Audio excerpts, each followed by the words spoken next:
India's most wanted village बेमिनी गांव। वर्तिका को विश्वास नहीं हो रहा था कि उसके कॉलेज की बेस्ट फ्रेंड पायल की शादी हो रही थी। आज ही उसके घर पर पायल की शादी का कार्ड आया था। पायल का परिवार हिमाचल के बेमिनी गांव से था और पायल की शादी भी उसी गांव में थी। वर्तिका बहुत एक्साइटेड थी क्योंकि वो पहली बार कोई पहाड़ी शादी अटेंड करने वाली थी। वर्तिका 2 दिन बाद ही अपना सामान लेकर बेमिनी गांव पहुंच गई। गांव में घुसते ही वर्तिका पहाड़ों के नज़रों में खो गई। पर तभी उसके सामने कुछ अजीब सा हुआ। एक आदमी जोर जोर से चिल्लाकर एक पेड़ पर अपना सर मार रहा था और उसके सर से खून भी बह रहा था। पर आसपास के लोगों को मानो उसे कोई फर्क ही नहीं पड़ रहा था। वर्तिका को उस आदमी के पास जाने से भी डर लग रहा था, पर उसने हिम्मत करके जैसे ही उस आदमी को रोकने के लिए उसकी तरफ कदम बढ़ाए, 2 लोग उस आदमी के पास पहुंचे और उसे बाजुओं से पकड़कर कहीं दूर ले गए। कुछ सेकंड के लिए वर्तिका सोच में पड़ गई कि तभी उसे अपने पीछे से किसी की आवाज़ आई। वर्तिका ने पीछे मोड़कर देखा तो उसकी बेस्ट फ्रेंड पायल खुद उसे लेने के लिए घर से बाहर आई थी। पायल के हाथों में लगी मेहंदी देखकर वर्तिका उस पागल आदमी के बारे में भूल ही गई और पायल के साथ उसके घर के अंदर चली गई। घर के अंदर घुसते वक्त वर्तिका ने देखा कि कुछ पंडित पायल के घर के बाहर नमक से एक घेरा बना रहे हैं।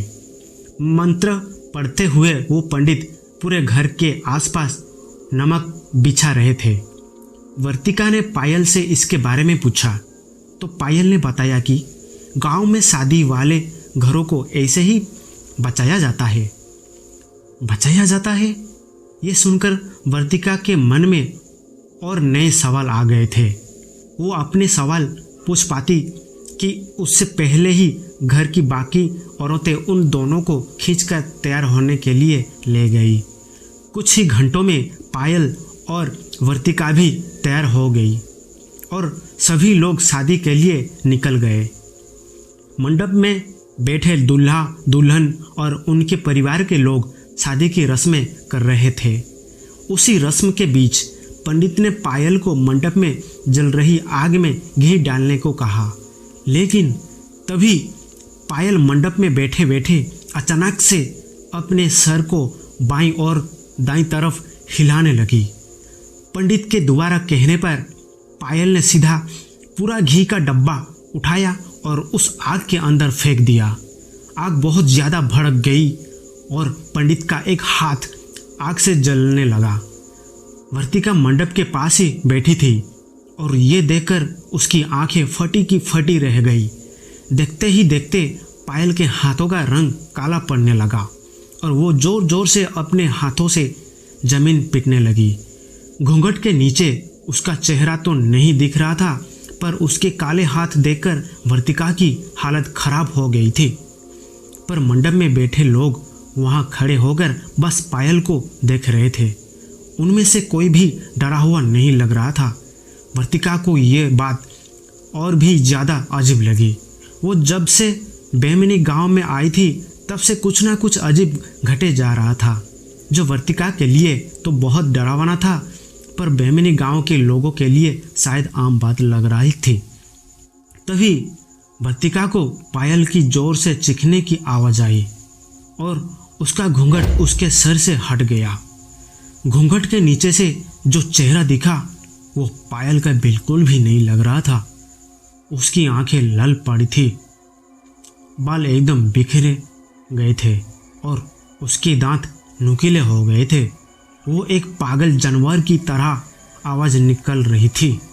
पायल का बड़ा भाई तेजी से मंडप से निकला और कहीं बाहर चला गया। वहाँ पर बैठे लोग अब भी बस शांति से पायल को देख रहे थे। वर्तिका से अपनी दोस्त की हालत देखी नहीं जा रही थी और वो हिम्मत करके उसके पास जाने लगी कि तभी पायल की मम्मी ने वर्तिका को रोक लिया और उसे कहा कि पायल बिल्कुल ठीक हो जाएगी। बड़े पंडित जी बस आते ही होंगे। लेकिन देखते ही देखते पायल की हालत और ख़राब होने लगी थी।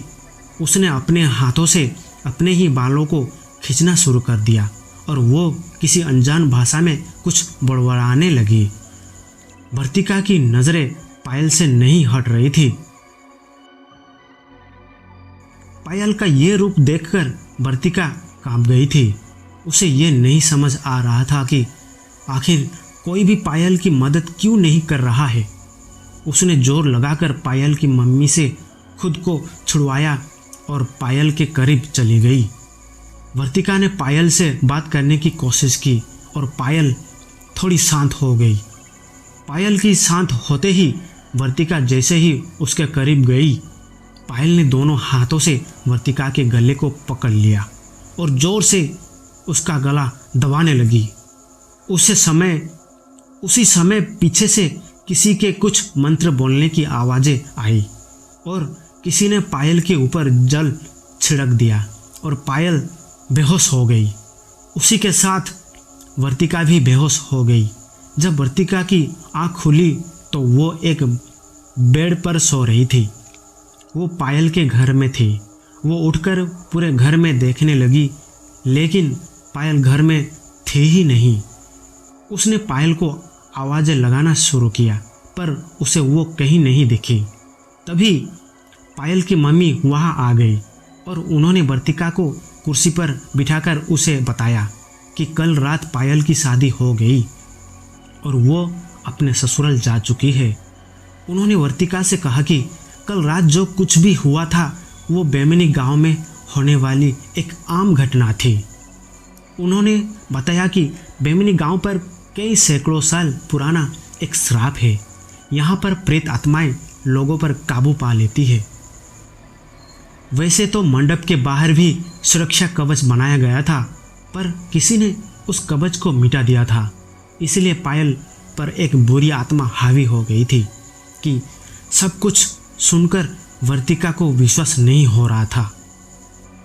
उसने पायल को फ़ोन किया। पायल बिल्कुल सही सलामत अपने नए घर में थी। वर्तिका उसी दिन बेमिनी गांव छोड़कर अपने घर वापस चली गई। उस गांव और उस शादी को शायद वर्तिका कभी नहीं भूल पाएगी। क्या बेमिनी गांव सच में श्रापित है या ये सब सिर्फ कहानियां हैं? आपको क्या लगता है?